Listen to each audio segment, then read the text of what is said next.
Welcome back to the pod life of Angel and Tina. This episode, we are talking all about the good news and spreading the good word. I'm your girl, Angel. And I'm Tina. Let's dive into some positive stories that will lift your spirits and brighten your day. But first, of course, we always have to do our weekly recap.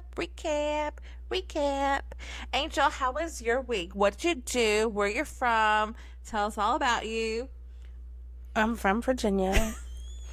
I didn't do much of anything this week, to be honest. I worked. Y'all, we need to... You went to Chad's house, though. I did go to Chad's. And I was not invited. I didn't know. It's fine. Okay. I went to bingo on Tuesdays with Chad, yeah. so it's fine.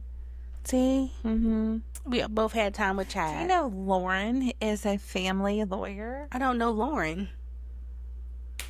But okay. Fuck. I left Chad with Amanda because Amanda was lit. Amanda was lit on Tuesday because we played bingo at the Moose Lodge. And she was like, we need to go dancing. We need to go to Roanoke. I was like, yeah, girl, the park. I was going to say corned beef. Which one y'all going to? The park or corned beef? The park. What's wrong with corned beef? I won't get hit on at the park. I'm trying to get hit on at corned beef. Oh, really? Okay, we could do both. Yeah, I like dancing. We could do both. Me too. With Amanda is an evening girl. She said that. She said, I can't do brunch. What girl? Evening girl. Oh, I thought you said because every time she goes, every time we talk about brunch, she's like, oh, I'm not a morning person. I don't do brunch. I'm an evening girl. I'm a dinner girl. She's like, let's go. I want to go dancing. I said, well, Clubhouse ruined that. Is Clubhouse still open? It is, but they're making they don't have any bands anymore because they're making that section a freaking seafood restaurant that's gonna fail. You guys, Clubhouse is a restaurant in our town that normally has a stage with bands, live music, and they have DJs. billiards, pool tables. Yep. But now they're changing it up, so there's really nowhere to go and have a good dance. I kind of want to go to Training Post. I haven't been there. I heard there's a lot of young people. I heard there's young people too. I might get I don't want to get arrested for if they're young kids there. I mean, everyone's over 18. Well, I don't want a 21-year-old in my life. I'm almost 40. True. But I mean, we never been, so I mean that could be a place to go. The yard. Okay, we gotta find somewhere to go. So next time we come back, we'll be like, yes, we went to such and such, and not just the Moose Lodge, what we always say. Well, next week we have what's next week? Next week is gonna be, you're going to Richmond, right? Yes. And I'm going to Roanoke. So we'll have something to talk about next week, you guys. I'm not staying the night. Oh, so I'm staying the night. Me and Chad are going for the day. Yeah, I'm staying the night in Richmond. So next week I'll tell you guys about the You'll be more excited than food festival. And I'm going to the Big Lick Comic-Con with supposed to be Chad. Doing a week recap. We like, okay, what we doing next week, y'all, is I was talking about my week. Yeah, you went to bingo. I went to bingo and it worked. I had my 6-day streak. I'm done. I'm over with. We're going to go pool tomorrow. Yes. We're going to turn up. Not really, because we're just going to turn up over water. Yeah. Because we don't drink at the pool. Yeah, we don't drink at the pool. We don't drink at the pool. Sparkling water. Andrea knows what my sparkling water is. Sparkling water. Sparkling water. And in the cooler. Mm-hmm. And that's it. I got to open the pool on December 10th. What? Mm-hmm. You got to open the pool on December 10th? Yeah, but I'm going to get up and just go over Why are you opening the pool? Because people don't want to work at 12 o'clock on Sundays. But December 10th? December. You said I got to open the pool on December 10th. No, I said I got to open the pool in August. When we play this back, that shit says December 10th. No. All right, I'm going to play it back. Once we end this episode, play. All right. I swear we'll play it back. Okay. I said August. All right, y'all. The pool's not even open in December. That's what I was trying to figure out. Why you talking about December? Who's swimming in December? That sounds like December. I'm gonna be swimming in December on the cruise. I'm gonna be swimming in December, but not in Virginia. Hey. We're gonna be in the ocean. Ocean. So the afternoon, evening drink tonight is, Angel, what is it? Espresso martini with a whiskey cookie dough mix. Did I get it right? Yes. We said we're going to try to start remembering to tell you guys what the heck we're drinking. Because every time we drink, and I don't know if y'all know, but y'all might know by the end, they're like, they've been drinking this whole time. I'm giving up liquor in August. We don't believe it, but okay. That means I can still do seltzer, beer, and wine. Seriously. Okay. Seriously. But yeah, we're drinking. Excuse me. Whoa, excuse me, guys. What are we drinking? I'm going to do my best. I mean, I already, this is my third espresso martini. Who's sleeping tonight? Not me. Me. I hope I do. Lord have mercy. I'm hoping I go to sleep unless I'm battling. That's what happens. I'm going to get on live. Yeah. You gonna I always say that? No. Shit. I always say I'm getting on live, but I don't. Don't. I didn't get my stick out there, so I'm doing diamond art. They can see me. Exactly. When I do my diamond art, so I get some coins, so I got some money. Why you whispering? I don't know, girl. Because I'm a little bit tipsy right now. Okay. Cool beans. Yeah, in August, everybody that is working, that lives at the property, has soap in the pool. Crazy. Because some people like to go to church. It's fine. I work the 9th, so I'm like, might as well just do it all in one. All you gotta do is open the gate, right? Yeah. When I get up, I'm opening the gate and go home. Oh, that's unless I'm gonna stay there. If I get up at 10 o'clock, I'm gonna go there, open the gate, and get in the pool. And I'm gonna get in the pool. Let me know. I'll come. All right then. You ain't gonna come at 10 o'clock in the morning. Yeah, I'm not gonna come. I'll text you though. Hold on. When is it? August 10th? Yeah. Ooh, party. There's a party on the 9th. They don't know whose party it is. Shh. There's a party on the 9th. She probably don't even listen. There's a party. Okay, but this week's as we venture off into La La Land, we're talking about a recap. Like, everybody loves us. It's not even a recap. We're talking about the future. We're talking about our lives. We're supposed to talk about the past. We over here talking about on the 9th, on the 10th. That's August too. Exactly. Hey, can you believe August is next week? No. Christmas is around the corner, doggone it. Well, I ain't getting nobody gifts. I ain't either. And Merry Christmas is all y'all gonna get. You gonna get your mama and daddy something, right? I'm still waiting for Amber's Christmas gift from last year. Amber. Name drop. Amber. I'll say it. What is your dog? Diva is being diva. That's my thing. Diva is being diva. You know when she dies, I'm gonna get a tattoo of her face on my body. I don't know where. She's really not. I am. Tina's been getting a tattoo for the last 20 years. And guess what? She ain't got it yet. Yeah, but she's like my best friend, my daughter, everything.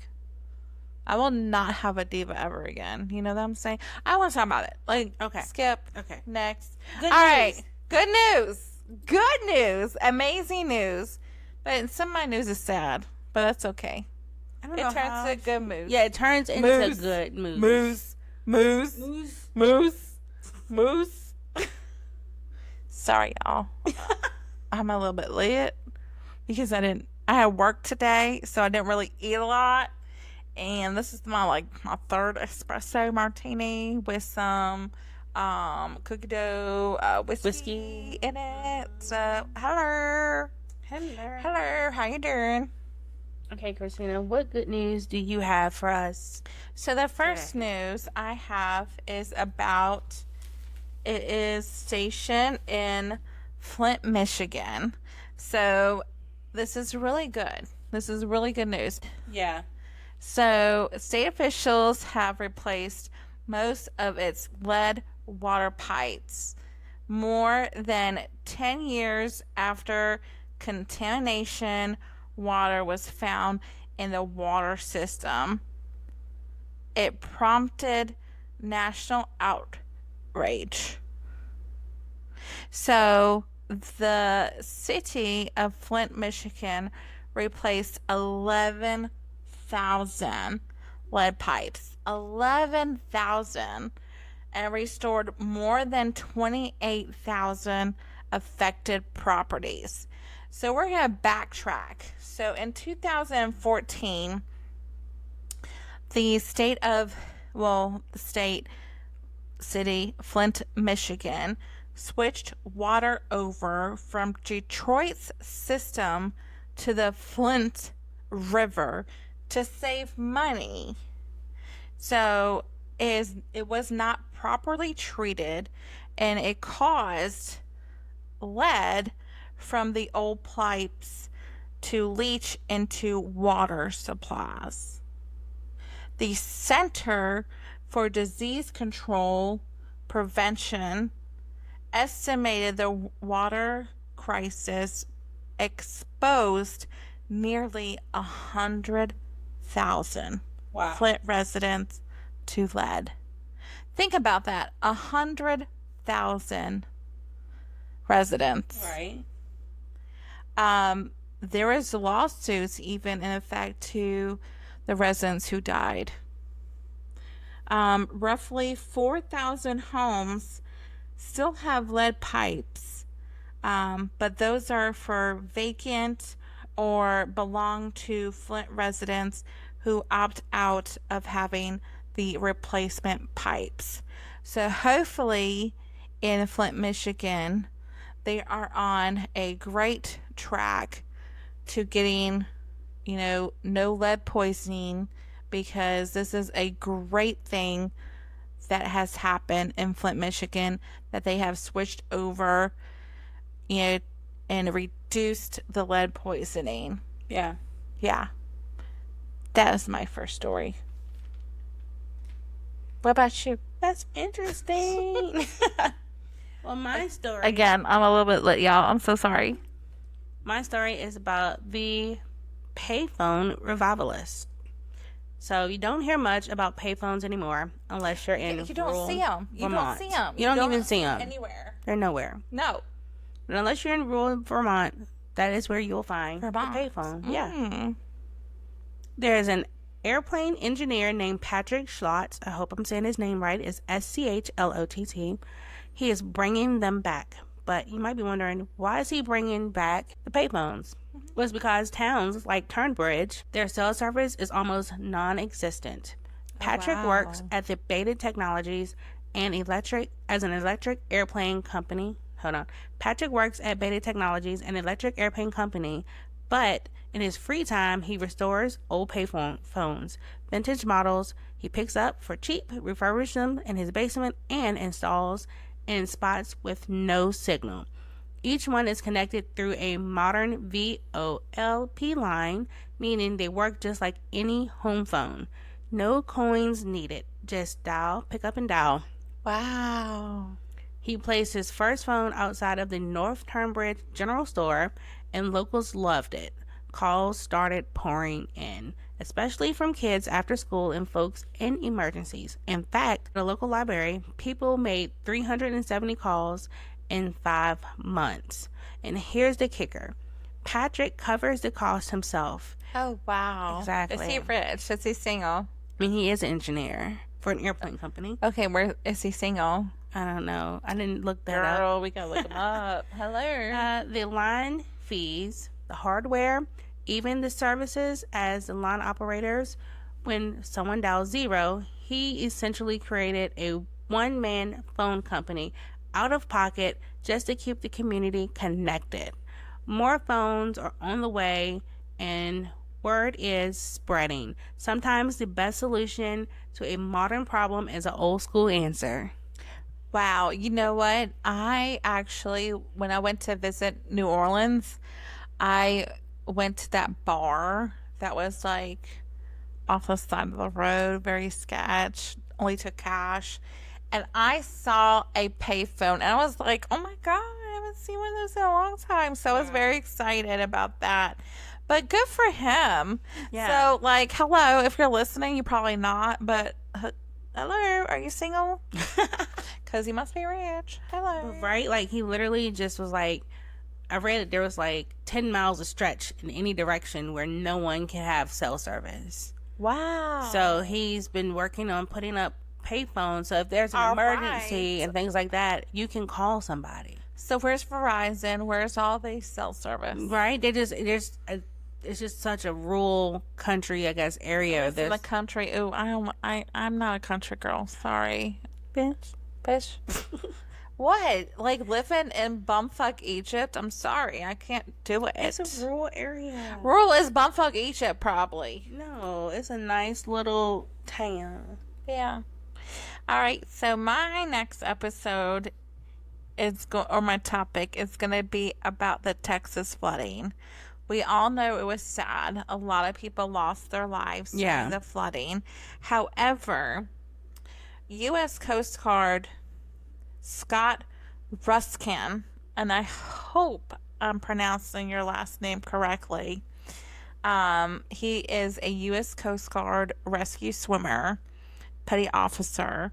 He saved 165 kids. Wow. From the Texas flooding. 165. How the heck he do that? This was his first mission in the Coast Guard. Wow. He only graduated 6 months ago, and he is only 26 years old. Wow. So what happened was a team deployed in the early morning from Corpus Christi, around 200 miles south from where the Guadalupe River had risen from 3 feet to 30 feet. Wow. Rescued campers from Camp Mystic, which is a Christian camp. He saved a lot of kids from that camp. Staff and counselors even try to help the kids from the camp. They were pushing kids through windows and even putting them on top of mattresses to help them float throughout the river. Wow. The Black Hawks even try to help. They had Black Hawk helicopters that were supposed to be 1 hour flight, but actually turned out to be a 6 to 7 hour flight because of the floods. And they try to help them out. And he was the only responder within 3 to 4 hours away. He had no communication due to the poor radio reception and no cell service. He led 10 to 15 children at a time to the helicopters to save them. And this is sad. It's good and sad news because even though he saved 165 children, 27 of the girls passed away, and even including the director of Camp Mystic passed away. Wow. There are still some that are still missing. They're uncounted for.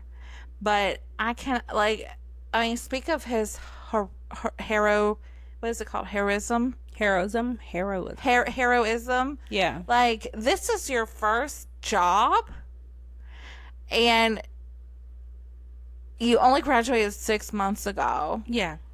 Like, to think of, how scared you are, but your mission is just to save those little kids, those sweet baby kids. Yeah. Because that's our future. Even the counselors, they risk their lives for those kids. Mm-hmm. And just to think of, how scared everybody was. Yeah. Like, I've never been in a flood, so I don't know that situation.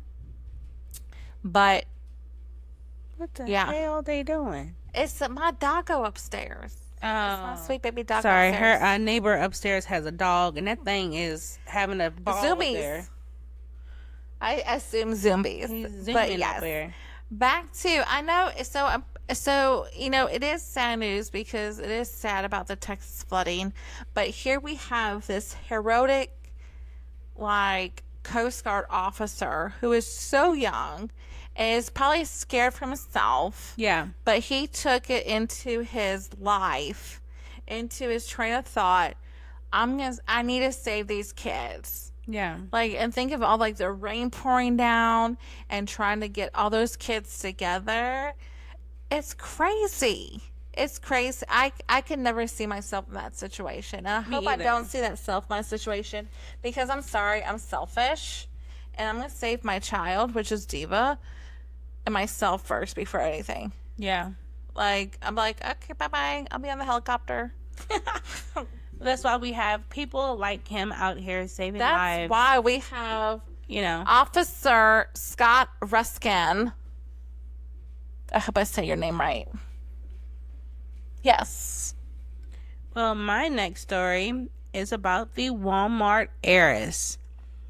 So Walmart heiress Alice, I love Walmart. right? Walmart heiress Alice Walton just opened a new medical school in Brentonville, Arkansas. It is focused on preventive medicine and whole person care. The Alice L. Walton School of Medicine aims to train doctors to treat root causes, not just symptoms, but by emphasizing lifestyle, mental health, and nutrition.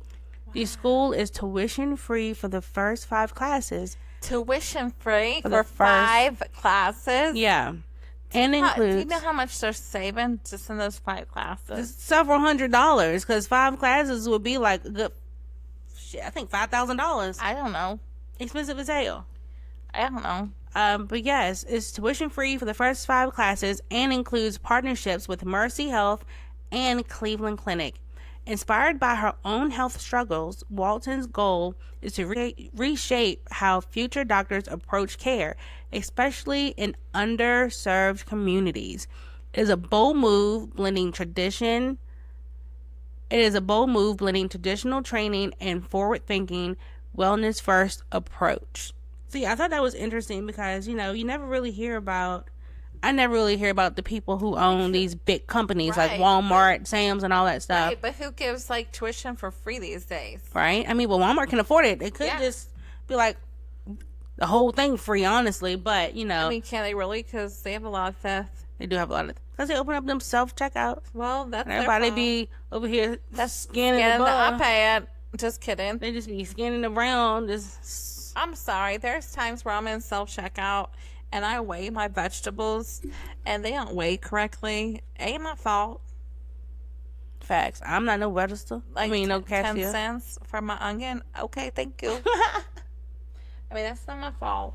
Yeah. But no, I just thought it was neat that the heiress of Walmart decided to open up a medical school that focuses on wellness, health, Are you gonna go? to the medical school. Yeah. With what money? You only get 5 classes free. To be a doctor, That's 5 classes. okay, yeah, I can go for the 5. All right then. And I'll You might leave. learn something. I'll learn something for the 5 and leave because I can't afford the other 50 classes. I can't afford anything right now. I got Being- to becoming travel. A doctor is I got a to lot. travel. Yeah. So That's shout out to the doctors out there. Shout out to the doctors, But the make sure you guys nurses, listen to people when they complain first about their issues. responders. Yeah. Boop, boop. Dr. Doyle. Sorry. What is that face for? Anyway, Christina. Okay, anyway. What is your next good news story? My third and final good news, even though there's been I can't say there's so many, but it's really sad to say that too, because when we do these podcasts about news, about good news, it's very difficult to find, and that just makes it sad because there should be a lot of good news out there. Anyway, I'm rambling.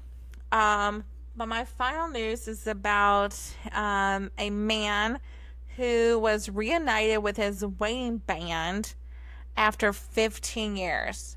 15 years. Can you believe that? I know, I would right? have been like, what? Who? Like, how did he know it was his after this so long?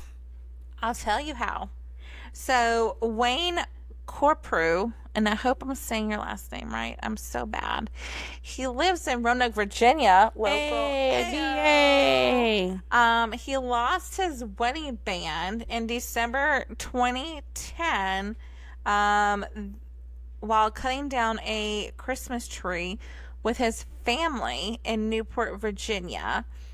The farm was Joe's Trees, and like again, it's in Newport, Virginia. I don't know if they meant Newport News because I don't know what Newport, Virginia is, but me either. we're just gonna go look for it. So when he chopped down a tree, and he went to his car, doing all that good stuff, and he noticed when he took his gloves off, so he didn't see his wedding ring. So he was like, "Oh no!" And oh no. That's weird. He had gloves on and the ring on in the Yeah, glove. right? Like he lost it. And so they backtracked their steps, looked everywhere. I mean, even came back like in the next couple of days with a metal detector and could not find it. Over throughout the months, he would come back and check, look for it, and things like that. Yeah. However, when he initially lost it, he reported to the office, and well, the office owner, the owner put it on the bulletin board, and got his information, what it looked like, things like that. Mm-hmm. Um, Even when the farm was sold to a different owner in 2018, they still kept it on the bulletin board, which I thought was very interesting.